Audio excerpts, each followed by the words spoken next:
Basic process में हमने देखा sensible heating, sensible cooling, humidification and dehumidification. फिर हमने जाना कि ये जो ह्यूमिडिफिकेशन और डीह्यूमिडिफिकेशन प्रोसेस है, प्रैक्टिकली इनको अचीव करना बहुत ही मुश्किल है। क्यों भाई, क्यों मुश्किल है, समझे इस बात को। ह्यूमिडिफिकेशन में आपको क्या करना है, ड्राई बल्ब टेम्परेचर को चेंज नहीं होने देना है और ह्यूमिडिटी को बढ़ाना है। तो ह्यूमिडिटी को बढ़ाने के लिए आप हवा में क्या स्प्रे करेंगे, वाटर। तो जब वाटर स्प्रे करेंगे तो ह्यूमिडिफिकेशन तो होगा, लेकिन साथ ही एयर का टेम्परेचर क्या हो जाएगा, घट जाएगा। बात समझ में आ रही। यदि डीह्यूमिडिफिकेशन करें हम, ठीक ना, तो डीह्यूमिडिफिकेशन में हमें हवा के अंदर जो मॉइस्चर उसको क्या करना है, निकालना है। तो जब भी हम हवा से मॉइस्चर को निकालते हैं, हवा का टेम्परेचर क्या हो जाएगा, बढ़ जाएगा। हवा में जब नमी डालेंगे तो उसका तापमान घटेगा, और जब हवा की नमी को निकालेंगे तो उसका तापमान क्या होगा, बढ़ेगा। तो प्रैक्टिकली ह्यूमिडिफिकेशन और डीह्यूमिडिफिकेशन ये दोनों ही जो हैं बहुत ही मुश्किल है अचीव करना। इसीलिए इनको हमेशा क्या कैसे यूज करते हैं हम लोग, किसी ना किसी दूसरे प्रोसेस, और दूसरे प्रोसेस में कौन कौन है, या तो सेंसिबल हीटिंग है या फिर सेंसिबल कूलिंग है, इनके साथ कंबाइंड करके ही यूज कर पाते हैं। और जब हम ह्यूमिडिफिकेशन और डीह्यूमिडिफिकेशन को इधर सेंसिबल हीटिंग और सेंसिबल कूलिंग के साथ ऐड करेंगे तो जाकर के हमें कंबाइंड साइकोमेट्रिक प्रोसेस प्राप्त होते हैं। और ये कितने तरह के हैं, 4। सबसे पहले सेंसिबल हीटिंग के साथ डीह्यूमिडिफिकेशन, फिर सेंसिबल हीटिंग के साथ ह्यूमिडिफिकेशन। क्लियर है। नेक्स्ट सेंसिबल कूलिंग के साथ डीह्यूमिडिफिकेशन और सेंसिबल कूलिंग के साथ ह्यूमिडिफिकेशन। अब इनको प्रैक्टिकली अचीव करना हमारे लिए आसान हो जाता है। इसीलिए प्रैक्टिकली जब हम यूज करते हैं तो सिंपली ह्यूमिडिफिकेशन और डीह्यूमिडिफिकेशन कहीं यूज नहीं होता है। अगर हमें ह्यूमिडिफिकेशन या डीह्यूमिडिफिकेशन को यूज करना है तो इधर भी सेंसिबल हीटिंग और सेंसिबल कूलिंग यूज करना पड़ता है। इसीलिए हमें ये प्रैक्टिकली पॉसिबल है, ये 4 प्रोसेस जो कंबाइंड फॉर्म में हमें मिलते हैं, अब हमें इनकी स्टडी करनी है। ठीक ना, एक एक करके सभी को देखते हैं। इसके लिए फिर से हमें क्या चाहिए, साइकोमेट्रिक चार्ट।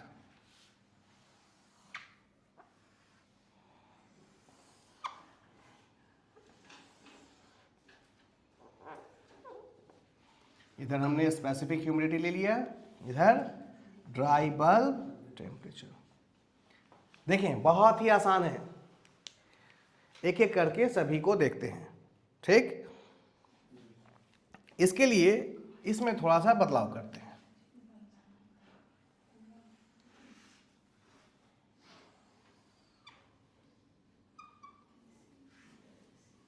ये पॉइंट हमने सेंटर में ले लिया O, ठीक ना। हमारा जो एयर है इस पॉइंट पे है। अब जरा ध्यान से देखेंगे, ये जो लाइन है O2 A, अगर हम देखें O2 A कौन सा प्रोसेस है भाई, सेंसिबल हीटिंग।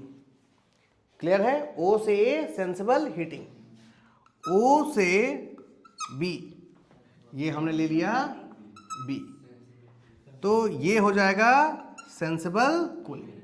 O से A में ड्राई बल्ब टेम्परेचर इंक्रीज कर रहा है और स्पेसिफिक ह्यूमिडिटी कांस्टेंट है। O से B में ड्राई बल्ब टेम्परेचर घट रहा है, ठीक ना, और स्पेसिफिक ह्यूमिडिटी क्या है, कांस्टेंट है। तो ये हो गया sensible cooling. Next O2C, O2C ये है हमारा ह्यूमिडिफिकेशन। अब O से C में ड्राई बल्ब टेम्परेचर तो कांस्टेंट है, लेकिन क्या बढ़ गया, ह्यूमिडिटी बढ़ गई। और फाइनली O2D ये होता हमारा ह्यूमिडिफिकेशन, और ये हो जाएगा डी ह्यूमिडिफिकेशन। क्लियर है, ये हमने ले लिया इसको D। O से A, O से B, O से C और O से D, ये हो गया डीह्यूमिडिफिकेशन। ठीक है, मैंने कहा ना कि साइकोमेट्री याद नहीं करना, ये क्लियरली देख के समझ में आया। हमने 4 बेसिक प्रोसेस को सीखा और अब हम यहीं पे हम कंबाइंड प्रोसेस को सीखने वाले हैं। सबसे पहला देखते हैं क्या है भाई, सेंसिबल हीटिंग एंड अब आप यहां पर सेंसिबल हीटिंग की लाइन खोज लो और डीह्यूमिडिफिकेशन की लाइन खींच लो। ये है आपका sensible heating, O A sensible heating है, और डीह्यूमिडिफिकेशन कौन है? O D. ओ ए और ओ डी, इनके बीच से जो लाइन जाएगी वही क्या होगी? Sensible heating and O D dehumidification है और ओ ए सेंसिबल हीटिंग है। ये जो लाइन है ओ ई, ओ और ई, ये कौन सा है? ओ टू ई। ओ से ई जो प्रोसेस है ये क्या है? Sensible heating and dehumidification. अब भाई कैसे पहचानेंगे? जरा ध्यान से देखिए, ओ से ई में क्या हो रहा है? ड्राई सेंसिबल हीटिंग है, इसका मतलब ड्राई बल्ब टेम्परेचर बढ़ना चाहिए। देखिए ओ से ई में ड्राई बल्ब टेम्परेचर बढ़ रहा है, और डीह्यूमिडिफिकेशन का मतलब ह्यूमिडिटी घटनी चाहिए। देखिए ह्यूमिडिटी ओ की अलग थी और ई की क्या हो गई? कम हो गई, तो ह्यूमिडिटी क्या हो गई? घट गई। बात समझ में आ रही है? बिल्कुल। अगर आप इसको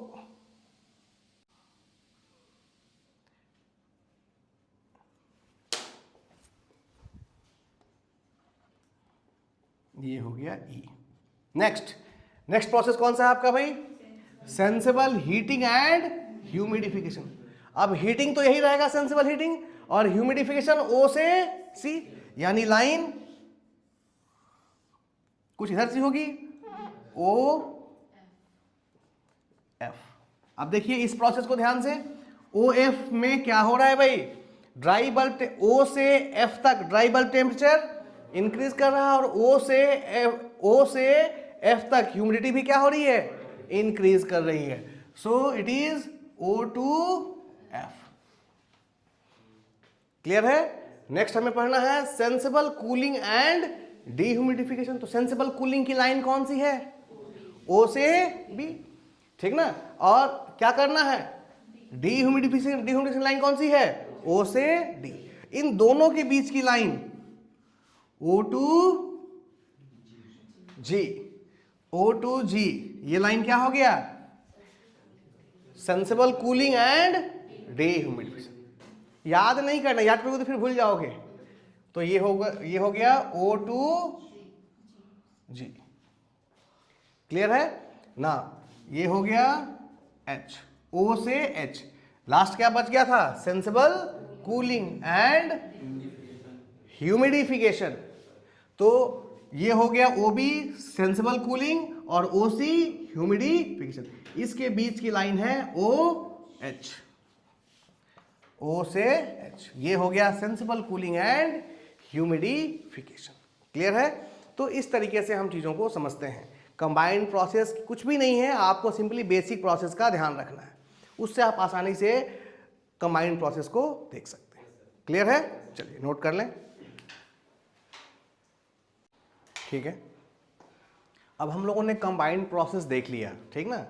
इन कंबाइंड प्रोसेस को कहाँ यूज़ करते हैं, कहाँ इनका प्रैक्टिकल एप्लीकेशन है, इसको समझना है, ठीक ना? लेकिन उससे भी इम्पॉर्टेंट है जो अभी हम लोगों ने जनरल प्रोसेस के साथ किया, जैसे सेंसिबल हीटिंग के दौरान किन किन पैरामीटर्स में बदलाव आया और किन में नहीं आया। तो ये कंबाइंड प्रोसेस के साथ भी आपको पता होना चाहिए, ठीक ना? तो जैसे अगर हम ये प्रोसेस देखें ओ से लेकर के एच तक, इस प्रोसेस के दौरान किस किन चीज़ों में बदलाव हो रहा है ये हमें देखना और समझना होगा, ठीक ना? अगर हम ओ से एच की बात करें तो ये कौन सा प्रोसेस हो गया? सेंसिबल कूलिंग और ह्यूमिडिफिकेशन, ठीक ना? तो जब सेंसिबल कूलिंग और ह्यूमिडिफिकेशन हो रहा है तो रिलेटिव ह्यूमिडिटी का क्या होगा बताइए? बढ़ेगा कि घटेगा? बढ़ेगा, क्योंकि हम किसके नजदीक जा रहे हैं? सैचुरेशन कर्व के नजदीक जाएंगे तो RH की वैल्यू क्या होगी? इंक्रीज करेगी।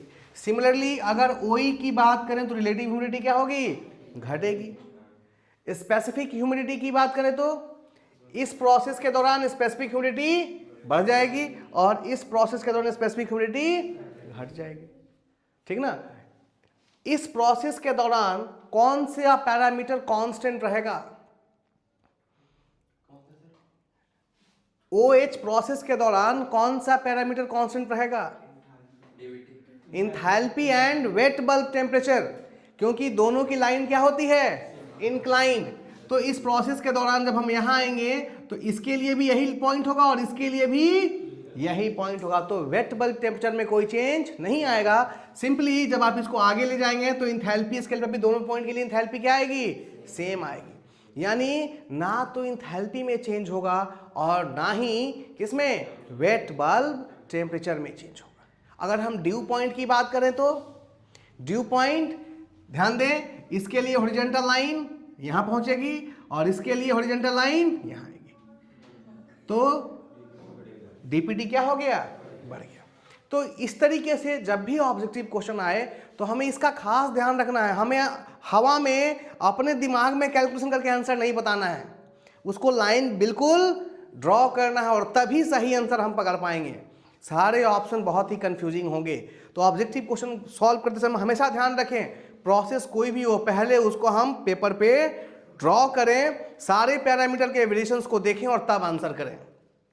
क्लियर है? बात समझ में आ रही?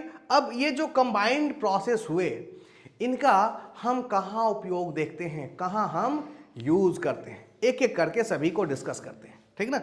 सबसे पहला first process that is OE, O2E।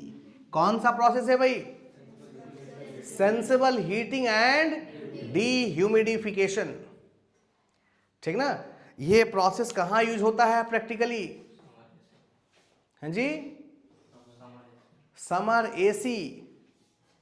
सही या गलत? जरा देखो, O से E तक ड्राई बल्ब टेम्परेचर क्या हो रहा है? तो गर्मी के एसी में टेम्परेचर बढ़ाते हैं कि घटाते हैं? और आप क्या कर रहे हो समर एसी बोल करके? हाँ जी, बात समझ में आ रही है ना। अब कहेंगे ठीक है समर नहीं तो क्या हो जाएगा? विंटर। फिर समस्या आएगी विंटर में। विंटर में आपने टेम्परेचर तो बढ़ा लिया है, ड्राई बल्ब तो बढ़ गया, बट विंटर में ऑलरेडी ह्यूमिडिटी कम होती है एटमॉस्फेयर में, और आप कौन सा प्रोसेस यूज कर रहे हैं?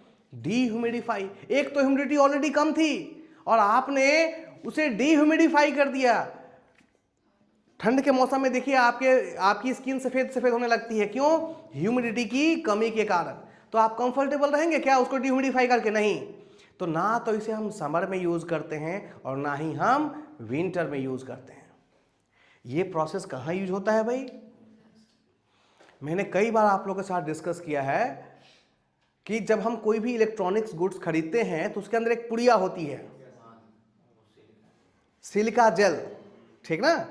तो आगे चल के हम लोग पढ़ेंगे कि OE को हम केमिकल डीह्यूमिडिफिकेशन प्रोसेस कहते हैं।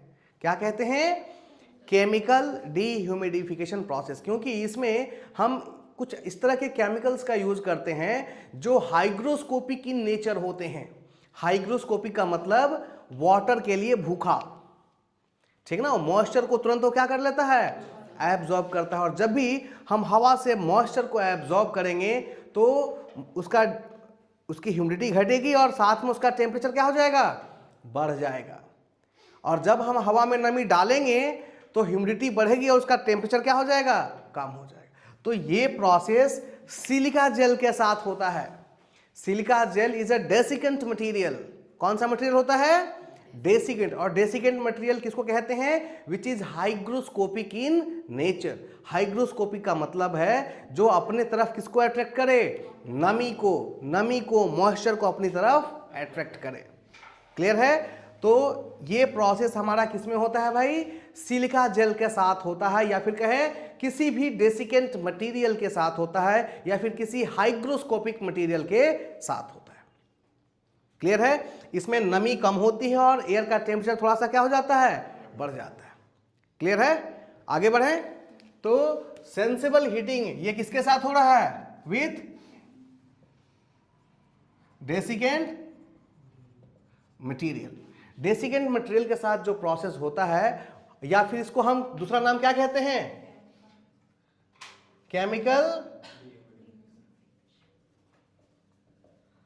Chemical dehumidification. क्लियर है?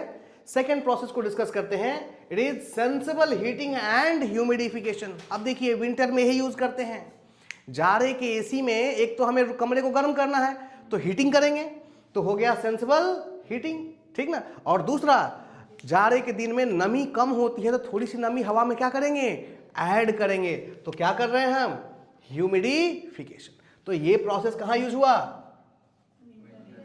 विंटर एसी में।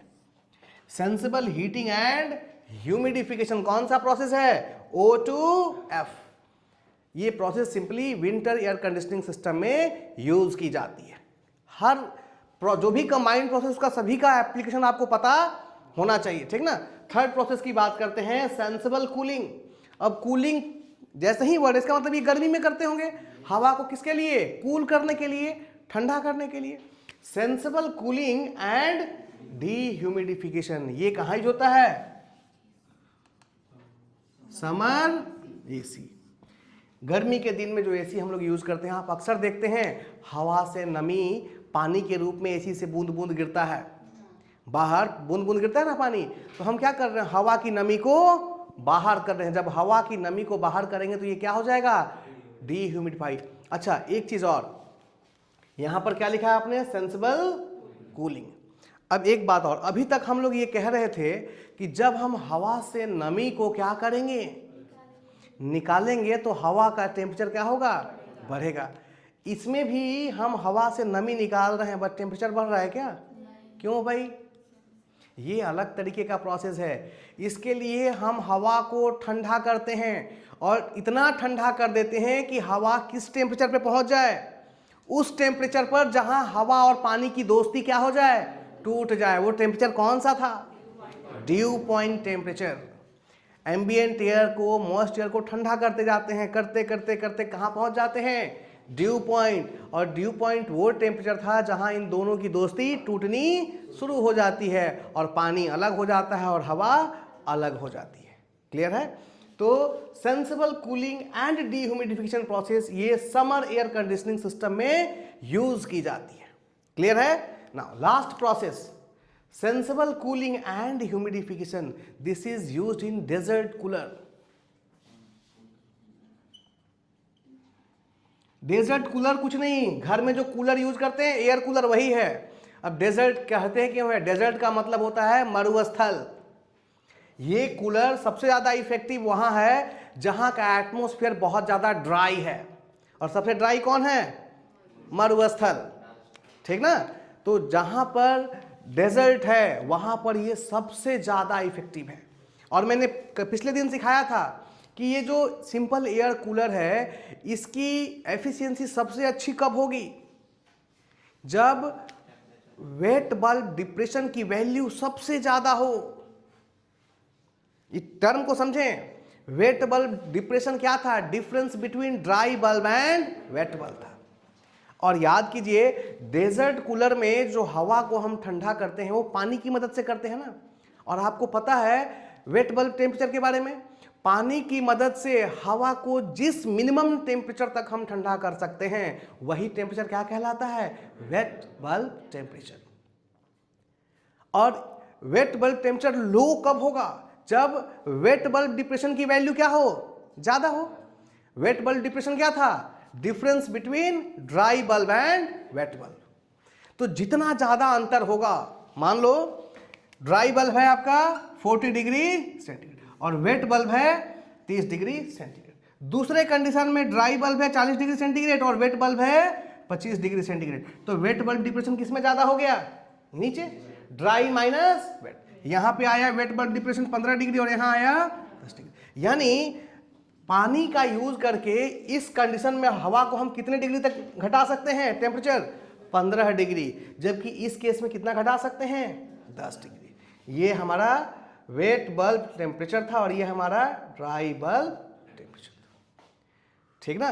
तो डेजर्ट कूलर में देखिए क्या हो रहा है, हवा ठंडी हो जाती है लेकिन हवा में आप क्या ऐड कर देते हैं, मॉइस्चर। कूलर में हम लोग पानी डालते हैं, पानी ऊपर से गिरता है और हवा उससे क्रॉस होती है, तो हवा उस नमी को क्या कर लेती है, एब्जॉर्ब कर लेती है, जिससे हवा का टेम्परेचर घट जाता है और ह्यूमिडिटी बढ़ जाती है।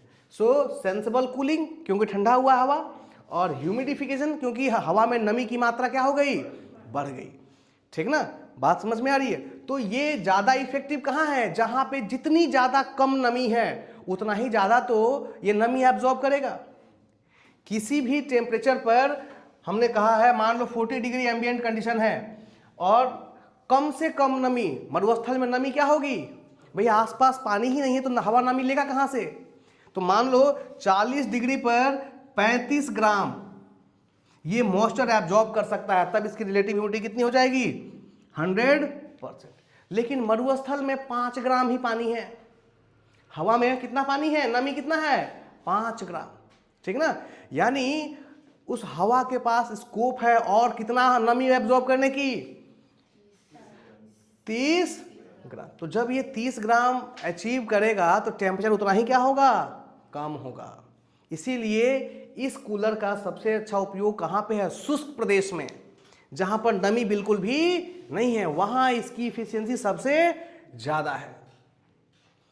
क्योंकि ये तो पानी को एब्जॉर्ब करने के कारण हो रहा है ना, इसका टेम्परेचर कैसे कम हो रहा है, पानी को एब्जॉर्ब करने के कारण। क्लियर है, तो सारे प्रोसेस समझ में आए। ये हो गया कहां पे, केमिकल डिह्यूमिडिफिकेशन कहते हैं। और सिलिका जेल, सिलिका जेल क्या है, एक डेसिकेंट मटेरियल है जो इलेक्ट्रॉनिक्स के बक्से में, मोबाइल के साथ, टीवी के साथ एक पुड़िया बन के आती है।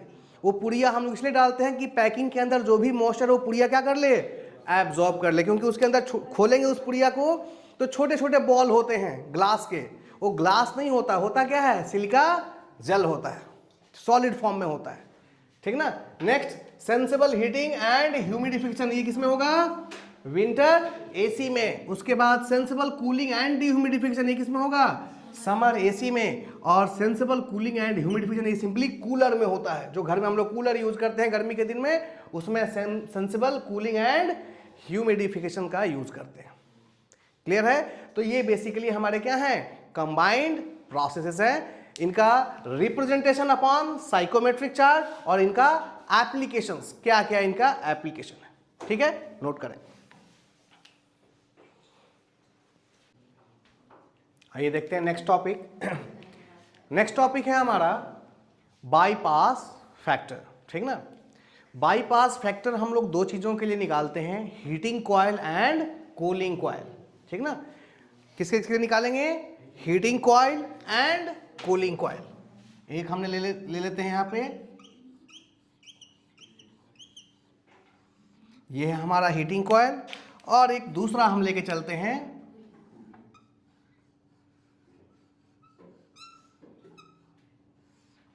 Cooling coil. ये है हमारा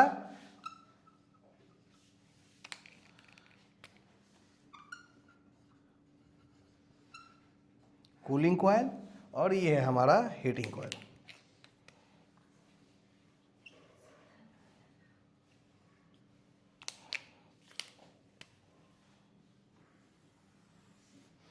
ठीक है, आइए देखते हैं बाईपास फैक्टर।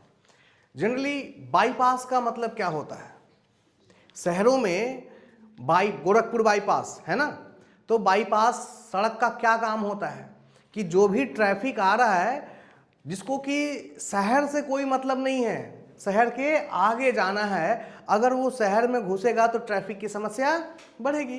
तो उसके लिए शहर के बाहर बाहर एक बाईपास बना दी जाती है, जो शहर के उधर से आकर के और इस तरफ चली जाए, पर उसको शहर के ट्रैफिक से कोई लेना देना ना रहे, यानी रूट को डाइवर्ट कर दिया जाता है, वो शहर को डिस्टर्ब नहीं करता, इसलिए बाईपास सड़क बनाई जाती है। यहाँ भी बाईपास फैक्टर का मतलब यही है। ठीक ना, बाईपास को समझने के लिए, फैक्टर को समझने के लिए हमें समझना होगा, मान लो यहां पर 1 kg एयर आई, 1 kg एयर किसके पास आ रही है, एक हीटिंग कॉइल के पास आ रही है।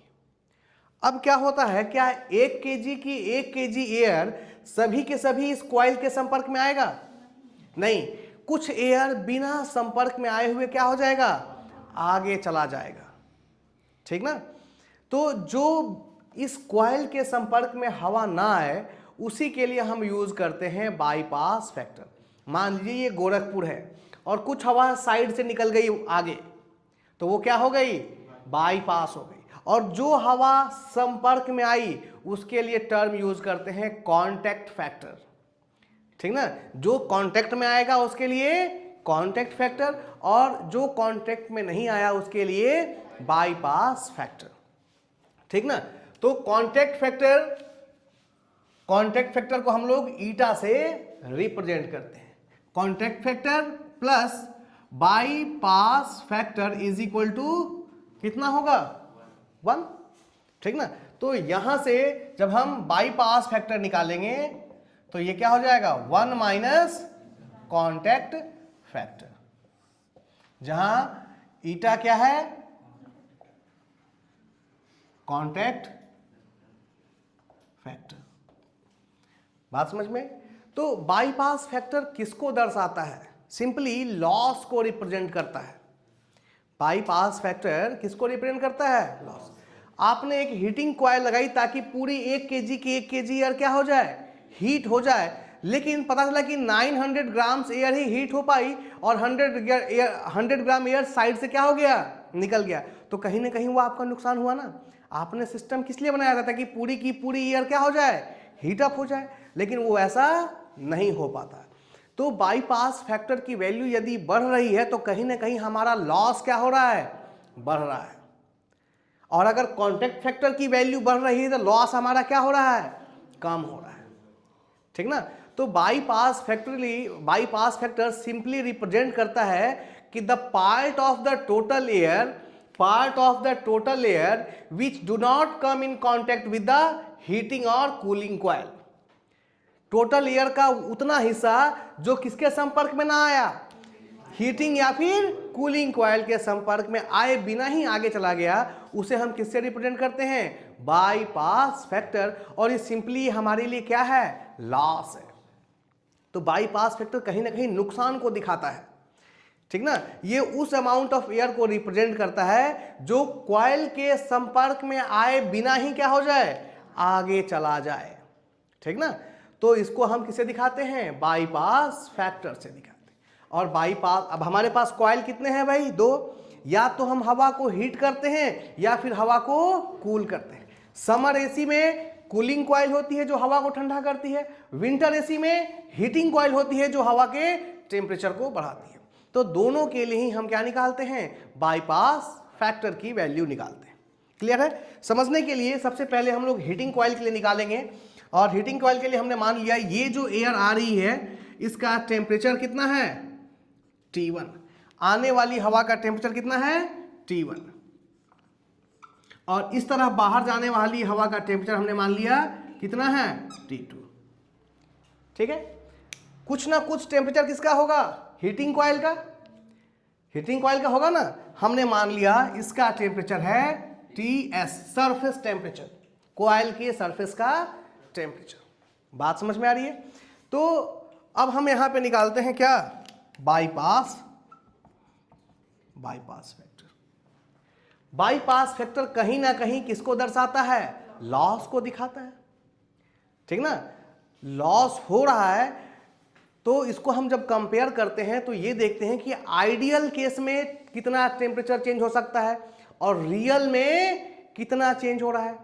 आइडियल केस में कहां तक हो सकता था और रियल में कहां तक हो, यही तो हमें लॉस दिखाएगा।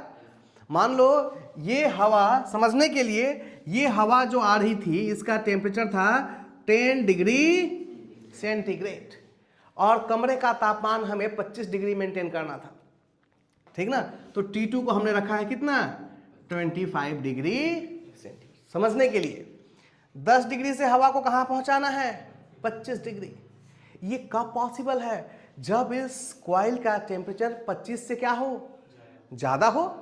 हीटिंग कॉइल का टेम्परेचर कितना हो, 25 से ज्यादा हो, या फिर 25 भी हो कम से कम। आइडियल केस में कितना हो, 25 हो, ठीक ना। जब किसी तरह का कोई लॉस ना हो तो ये सारी की सारी हवा का टेम्परेचर कितना हो जाएगा, 25। तो हमने मान लिया कि TS is equal to 40 degree centigrade. ठीक है, बात समझ में आ रही है? अब जरा देखिए, बाईपास फैक्टर आपको निकालना है। एक्चुअल टेम्परेचर चेंज कितना हुआ, actual temperature change, by pass factor निकालने के लिए देखिए, जरा देखिए, अगर सारी की सारी हवा इसके संपर्क में आती, इस कॉइल के, तो सारी हवा का टेम्परेचर किसके बराबर हो जाता? 40 डिग्री के बराबर हो जाता। लेकिन कुछ ना कुछ हवा जरूर क्या हो गई होगी, साइड से निकल गई होगी, जिसके कारण टेम्परेचर 40 नहीं पहुंचा। तो एक्चुअल में कितना हुआ? 40 माइनस 40, इसको ऐसे लिखें, TS minus TS coil temperature minus T2, ये एक्चुअल में चेंज हुआ है, अपॉन मैक्सिमम पॉसिबल चेंज कितना हो सकता था? कितना हो सकता था बताइए?